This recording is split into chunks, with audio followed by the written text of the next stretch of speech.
Well, I think you're missing something if you've not been to see a true automotive museum, where all we have are cars, trucks, one motorcycle, and a bicycle.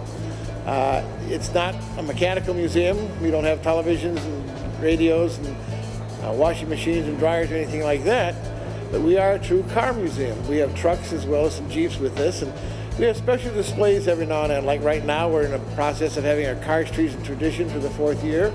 We also have, since June, we opened up the Viper Cafe that was promoted by the Viper Club of America, and we have a display of 75 years of Mopar, the Chrysler Motor Parts division. Now, that's what it stands for, but the guys that put Mopar parts in their car give it an acronym. That M-O-P-A-R, they call it Move Over, People Are Racing. That's one of the things that they do because they've hopped up their car engines. Cars, Trees, and Traditions is our annual Christmas exhibit. We're in our 6th year, and we usually have 23 evergreen trees that are either decorated to a historical period or with just a general theme throughout our museum. The ones with the historical periods match up with the cars that we have. And each year we try to bring in a new tradition. And this year we brought in a local traveling exhibit called Fashion in the Automobile. So we have fashion with our Christmas trees this year. Well, the Cars, Trees, and Traditions really are tying back into that nostalgia thing. Again, it's what we remember.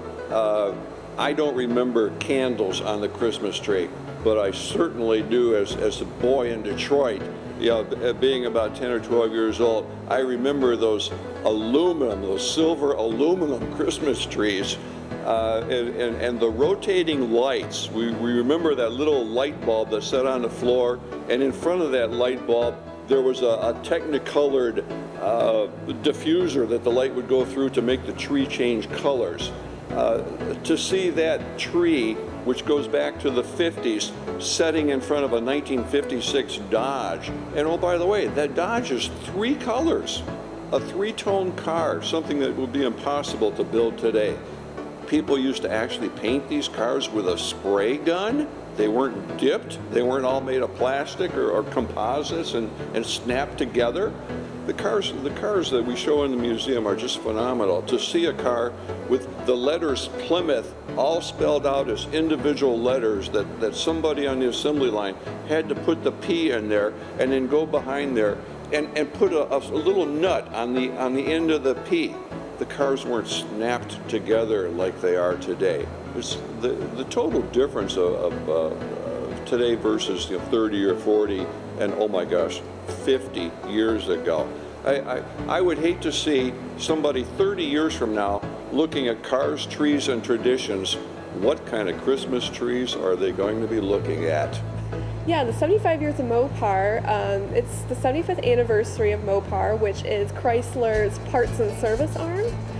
They started in 1937. That's when the Mopar name was actually trademarked, although that they had their own parts and service arm before that. It was just called, each brand had its own, so it was the Chrysler service, the Dodge service, and they consolidated them in 1937 and put them under Mopar, and Mopar stands for motor and parts. They took the mo off of motor and the par off for parts and called it Mopar.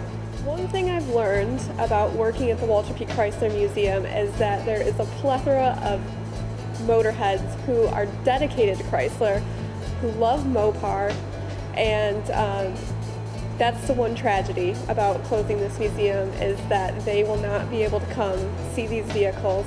I get people daily telling me how happy they are to be here, how they've always wanted to come see this collection. I actually run our Facebook page, and I've got people from around the world saying, I'm planning a trip in 2013, I can't wait to come see you. And unfortunately, they will not be able to come and see this collection as it won't be open to the public any longer. And I think it's very frustrating to people who love Chrysler, knowing that they could have come and seen this collection and now they won't be able to. And while Chrysler says that it will be open for special exhibitions, I don't think it will be open as regularly as people think that it will be. I think there's things that could be done to keep it open, but for whatever reason they choose not to go forward with that. Hopefully maybe at a later date they may look at that.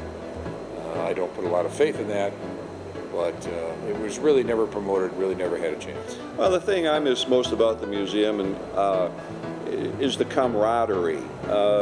Spending probably 2 or 3 days here at the museum per week. Really, it's been about 25% interest in the cars, but it's really been about 75% interest at the people.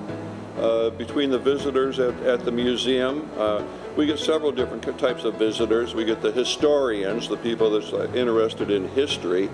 Then we get the Chrysler people, the former employees or the retirees, or the people who come in and say, golly, my grandfather worked with Walter P. Chrysler. But then bringing up to my age, to my personal interest, the muscle car years, what we remember, the 60s and the 70s, a little bit of the 50s when we were children, and we remember the time that Dad used to work for Chrysler, and Dad spent every Saturday out there cleaning the white walls on that DeSoto or Dodge so that we could all go for the Sunday drive. And that's, museums take us back to nostalgia and what we remember. That's what we love about museums.